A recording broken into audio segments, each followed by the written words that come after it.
Hi guys, কি খবৰ? আশা কৰোঁ সকলো ভালে আছে, সুস্থ আছে আৰু ঘৰতে আছে। বহুত দিন ভিডিঅ' দিয়া নাই, ভাবিছোঁ সেইটো কাৰণে আপোনালোকৰ ওচৰলৈ এটা ব্লগ লৈ আহোঁ।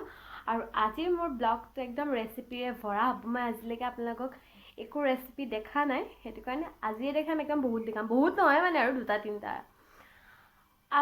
মানে ভাবিছোঁ ৰাতিকে কিবা এটা বনাম, আজি স্পেচিয়েলকৈ খাম যিহেতু বন্ধ। একো খোলা নাই তেনেকৈ, আৰু বাহিৰত খোৱাটো ইমান ছেফো নহয়। সেইকাৰণে ঘৰতে চেষ্টা কৰোঁ যাতে কিবা এটা ভালকৈ বনাই খাওঁ, আৰু কিবা ভালকৈ বনাই খালে মনটোও ভাল লাগি থাকে।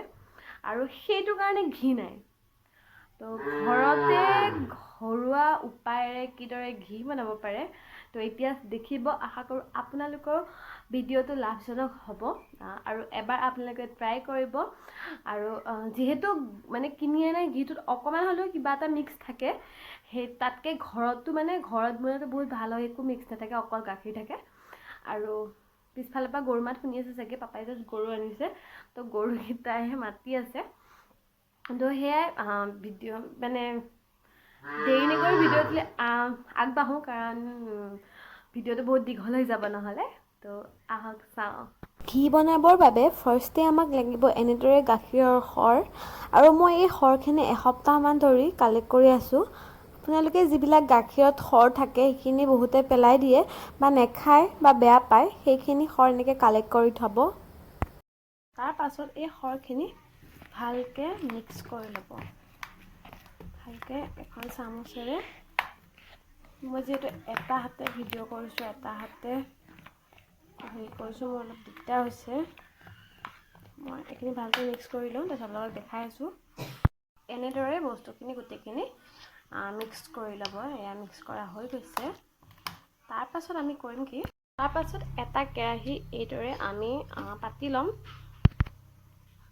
আৰু কেৰাহীটো গৰম হ'লে আমি এই বস্তুখিনি ইয়াতে দি দিম। এতিয়া সৰখিনি কেৰাহীটোত দি দিছোঁ, আৰু ভালকৈ অলপ লৰাই লৈছোঁ যাতে গোটাখিনি নাইকিয়া হৈ যায়। আৰু মই এতিয়া গেছটো ল' ফ্লেমত থৈছোঁ। আৰু ল' ফ্লেমত যদি আপোনালোকে থয় তেনেহ'লে আপোনালোকে বেলেগ কিবা কাম থাকিলে কৰিব পাৰিব। মানে ল' ফ্লেমত থ'লে 10 মিনিটমান আপোনালোকে আঁতৰি গ'লে একো অসুবিধা নহয়। আৰু যদি আপোনালোকৰ তাত বেলেগ কাম নাথাকে বা সময় থাকে, তেতিয়াহ'লে আপোনালোকে হাই ফ্লেমত দি একদম নন ষ্টপ লৰাই ঘিখিনি উলিয়াব পাৰে। আৰু যদি আপোনালোকে হাই ফ্লেমত দিয়ে তেনেহ'লে অলপ কামটো জল্দি হৈ যাব। আৰু যদি আপোনালোকৰ বেলেগ কিবা জৰুৰী কাম থাকে তেনেহ'লে আপোনালোকে ল' ফ্লেমত দি কামটো কৰিব পাৰিব। দেখিব পাইছে লাহে লাহে ঘিটো ওলাইছে, আৰু মই প্লেনটো চেঞ্জ কৰিছোঁ। মই ল' ফ্লেমত 10 মিনিট নথওঁ, কাৰণ মই এতিয়া গ্ৰুপত দেখিছোঁ মোৰ অনলাইন ক্লাছ হ'ব। সেইটো কাৰণে এতিয়া হাই ফ্লেমত দি মই একদম পূৰা লৰাই থাকিম যাতে তলত লাগি নাযায়।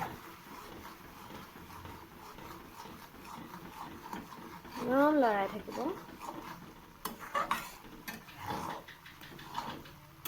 নন ষ্টপ, একদম নৰখাকৈ। লগত তলত ধৰি গ'লেই মানে বস্তুটো জ্বলা গোন্ধ আহিব, একদম বেয়া গোন্ধ এটা ওলাই যায়। লগতে আপোনালোকে চাগে যোনে বনাই গম পায়, বহুত বেয়া এটা গোন্ধ আহি যায়।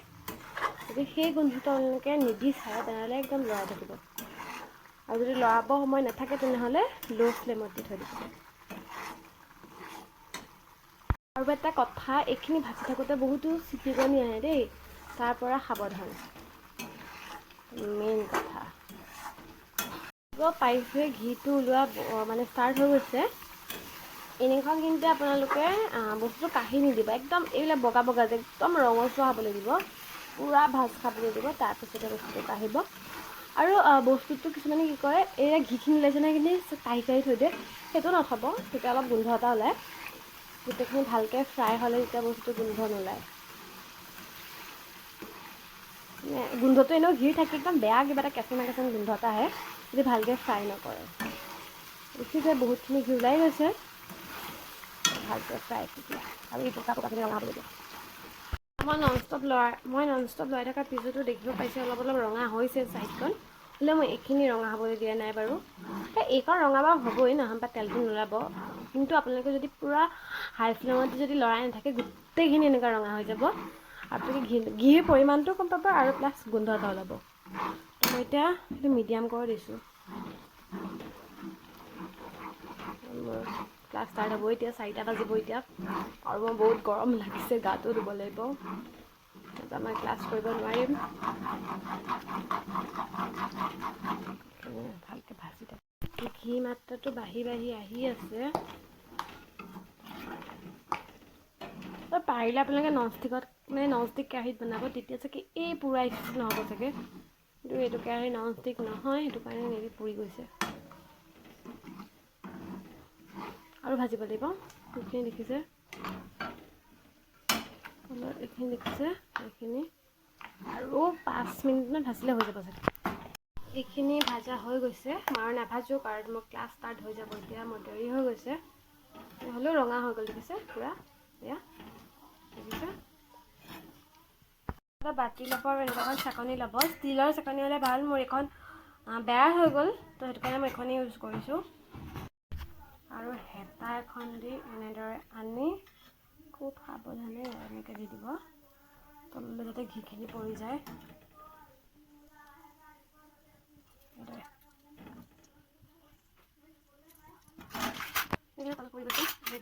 এনেদৰে মই গোটেইখিনি চেপি ল'ম।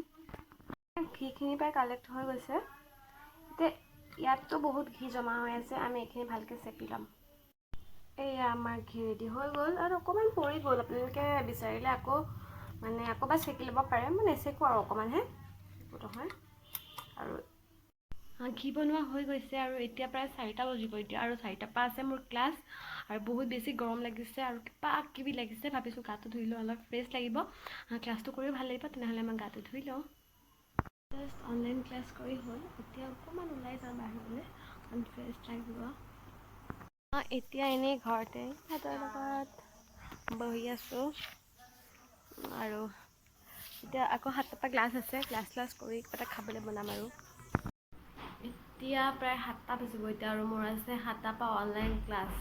আৰু অথনি ওলাই পেলাই ভিতৰলৈ আহিলোঁ, চাহ খালোঁ। চাহ খাই পেলাই এনেই মোবাইলটো অকণমান চালোঁ, অকণ টোপনি নিচিনা গুচি গ'ল। 10 মিনিটমান শুলোঁ বাৰু। তাৰপাছত এতিয়া আছে অনলাইন ক্লাছ। ইফালে বনাব লাগে, কিবা মাংস বনাব লাগে, এফালে ক্লাছ আছে, ইফালে মোবাইলত আছে 6%। কি কৰোঁ কি নকৰোঁ। আৰু এফালে ৰোল কল দি দিলোঁ, মানে এটেণ্ডেঞ্চ দি দিলোঁ, তো ক্লাছটো কৰিবই লাগিব এতিয়া। সেয়াই কি কৰোঁ তাকে ভাবিছোঁ। আৰু লাইনটো থাকোঁতে ভাতটো বনাই দিলে ভাল হয়। আৰু মানে এনেই নৰ্মেলি 7টা মানত আমাৰ ক্লাছ নাথাকে। আজি প্লেন চব কৰিলোঁ ন, আজি আকৌ ক্লাছ আহি গ'ল। তো সেয়াই, তেনেহ'লে মই ফোনটো 5 মিনিটমানৰ কাৰণে চাৰ্জ দি লওঁ। 7টা বাজিব এতিয়া, 5 মিনিট আছে। আৰু ইফালে মই সৰু সুৰাকৈ কিবা এটা যা যোগাৰ কৰি লওঁগৈ মাংসৰ কাৰণে। আৰু তাৰপাছত মই ক্লাছটো কৰি আকৌ আপোনালোকক লগ পাই আছোঁ ৰেচিপিৰ সৈতে। ক্লাছ কৰি শেষ হৈ গ'ল, এতিয়া 8:15মান হ'ল। আৰু ঘপকৈ আজি এক্সাম পাতি দিলে, মানে এক্সাম মানে কি আৰু কুৱেশ্যন সুধিলে ঘপকৈ, তেনেকৈ একো প্ৰিপেৰেশ্যন নাছিলে। তো সেয়াই যেনে তেনে ক্লাছটো কৰি আহিছোঁ। তো এতিয়া বনাই লওঁ ব্লগ। মই মাংস বনাবৰ বাবে ইয়াত ফাৰ্ষ্টে চপাৰত পিঁয়াজ সৰু সৰুকৈ কাটি লৈছোঁ। আপোনালোকে চুৰি বা কটাৰীৰে সৰু সৰুকৈ কাটি ল'ব পাৰে। ইয়াত মই গোটা মছলা লৈছোঁ, তেজপাত, আৰু এয়া বিলাহী এটা চপাৰতে সৰু সৰুকৈ চপ কৰি লৈছোঁ, আদা, নহৰু পেষ্ট। তাৰপাছত এইফালে আছে পেকেট যিবিলাক মছলা, সেইখিনি মানে পানী দি পেষ্ট কৰি লৈছোঁ। তাৰপাছত এয়া মাংস, আৰু এয়া আলু। মই মাংসখিনি বনাবলৈ লওঁতেই মোৰ লগত এটা ট্ৰেজেডি হৈ গ'ল। মই কৈছিলোঁ মোৰ চাৰ্জ কম আছে আৰু ফোনটো অফ হৈ গ'ল। আৰু এতিয়া মোৰ আহিছে, তাৰ মোবাইলটো লৈ পেলাই অকণমান ভিডিঅ' কৰিবলৈ লৈছোঁ। মই কৈ দিছোঁ কেনেকৈ বনাইছিলোঁ। ফাৰ্ষ্টে মই তেল দিছিলোঁ, তাৰপাছত যিটো গোটা মছলা আছিলে সেইখিনি মই দি দিছিলোঁ। তাৰপাছত পিঁয়াজখিনি দি অলপ ফ্ৰাই কৰি লৈছিলোঁ। আৰু পিঁয়াজখিনি দিয়াৰ পিছতে মই 4-5টামান চেনি দি দিছিলোঁ, যাতে পিছত কিবা মছলা বেছি কম হ'লেও বেলেঞ্চ হৈ যায়। তাৰপাছত বিলাহীখিনি দিছোঁ। আৰু নহয়, তাৰপিছত মই আদা নহৰুখিনি দি অলপ ফ্ৰাই কৰি পেলাই তাৰপিছত মই বিলাহীখিনি দিছোঁ। অলপ ফ্ৰাই কৰাৰ পাছত মানে বিলাহীখিনি কেঁচা কেঁচা গোন্ধ যোৱাৰ পিছত অকণমান গলাৰ পিছতে মই যিবিলাক পেষ্ট মছলা আছিলে সেই মছলাখিনি দি খুব ভালকৈ মই হেৰি কৰিছোঁ, এইটো ফ্ৰাই কৰিছোঁ, মানে বহুত ভালকৈ। আৰু মছলাটো ঢাকি ঢাকি সিজাব, তেতিয়া টেষ্টটো ভাল হয়। তাৰপাছত মাংসখিনি দি দিছিলোঁ। মাংসখিনি দি পেলাই হাই ফ্লেমত অলপ প্ৰথমতে ভাজি লৈছিলোঁ। তাৰপিছত আলুখিনি দিছোঁ। তাৰপাছত হাই ফ্লেমতে একদম তেল ওলাই যোৱাকৈ একদম পূৰা এনেকুৱাকৈ ভাজি ল'ব। তাৰপাছত গেছটো ল' টু মিডিয়াম কৰি পেলাই ঢাকি দিব।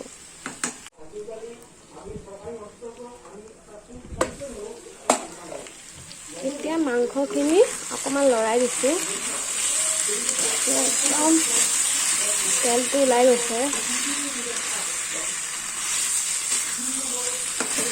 তেতিয়া মানে কি হয়, ব্ৰইলাৰটো নৰ্মেলি বেছি সিজলে ঘেলঘেলীয়া নিচিনা অলপ হৈ যায়, যিটো আমাৰ ঘৰত কোনেও নাখায়। এনেকৈ ফ্ৰাই কৰি বনালে সেই ঘেলঘেলীয়াটো নহয়। তাৰপাছত অকণমান পানী দি দিম, অকণমান পানী দিছোঁ, গৰম পানী দিছোঁ দেই, বেছি নহয় অকণমান।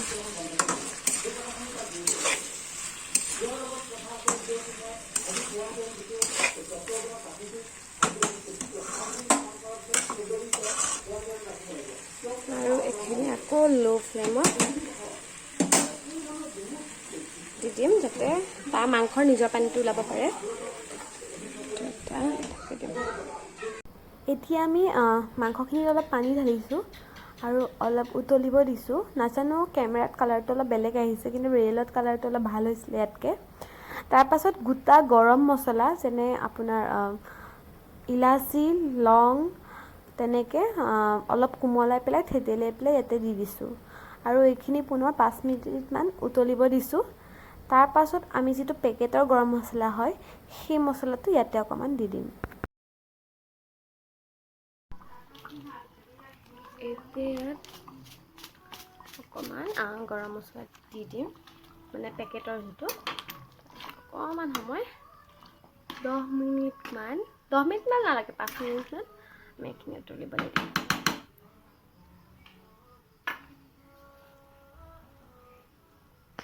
ভাবিছোঁ অকণমান পোলাও বনাই লওঁ, তাৰ কাৰণে এটা কুকাৰ এদৰে গৰম কৰিছোঁ আৰু তাত আমি 3 চামুচমান ঘি দি দিম।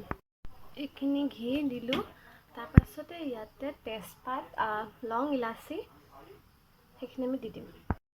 গোটা মছলাসমূহ দিয়াৰ পাছত আমি ড্ৰাই ফ্ৰুটছখিনি দি দিম। আপোনালোকে যদি বিচাৰে ইয়াতে পিঁয়াজ, গোটা জিৰা, নহৰু, আদা এইবিলাক দিব পাৰে, তেতিয়া টেষ্টটো অলপ বেলেগ হয়, কিন্তু মই এনেকৈ নিদিয়াকৈ খাই বেছি ভাল পাওঁ। আৰু এতিয়া আমি যিবিলাক মানে ড্ৰাই ফ্ৰুটছ সেইখিনি দি দিম। আৰু আমি ইয়াতে লৈছোঁ কাজু আৰু খিচমিচ। এইখিনি দিয়াৰ সময়ত গেছটো মই ল' টু মিডিয়ামত থৈছোঁ, যাতে এইখিনি জ্বলি নাযায়, কাৰণ এইখিনি জ্বলি গ'লে টেষ্টটো খুব বেয়া লাগে। আৰু এইখিনি অকণমান ফ্ৰাই কৰি ল'ম, যাতে মানে জ্বলি নাযায়, সেইটো আপোনালোকে ধ্যান ৰাখিব। আৰু এইখিনি ভাজি হোৱাৰ পিছতে আমি ইয়াতে চাউলখিনি দি দিম আৰু অকণমান ফ্ৰাই কৰি ল'ম। আৰু চাউলখিনি মই ধুই পেলাই অকণমান সময় টুকি পেলাই থৈ দিছিলোঁ। এইখিনি ভাজি লৈছোঁ অলপ, এইখিনি অলপ মেচি হৈ গৈছে, কাৰণ মই ইমানো এক্সপাৰ্ট নহয়, বনাওঁ আৰু কেতিয়াবা পৰিয়ে গৈছে। অকণ ভাজি এতিয়া 2 গিলাচ চাউল লৈছোঁ ন, তো আমি ইয়াত 2 গিলাচ পানী দি দিম। এতিয়া সোৱাদ অনুসৰি নিমখ, চেনি দিয়াৰ পাছত আমি এইটো ঢাকোন মাৰি দিম আৰু এটা চিটি আহিব দিম। আমি ঢাকোন মাৰি দিলোঁ আৰু এটা চিটি আহিব দিম, আৰু লগে লগে এটা চিটি মাৰাৰ লগে লগে অফ কৰি দিব লাগিব। এতিয়া আমি সকলোৱে খাবলৈ লৈছোঁ। ইয়াতে ভাইটি, মই আৰু মোৰ বহিছোঁ খাবলৈ, আৰু খাবলৈ ভালেই হৈছিলে। আৰু ইমানতে মই আজিৰ ভিডিঅ'টো সমাপ্ত কৰিলোঁ। আৰু ইফালে মোৰ কাঁহীত মানে দি আছে, সি নেখায়। তো যদি ভিডিঅ'টো ভাল পালে লাইক, কমেণ্ট, শ্বেয়াৰ আৰু ছাবস্ক্ৰাইব কৰি দিব। আজিলৈ বাই বাই।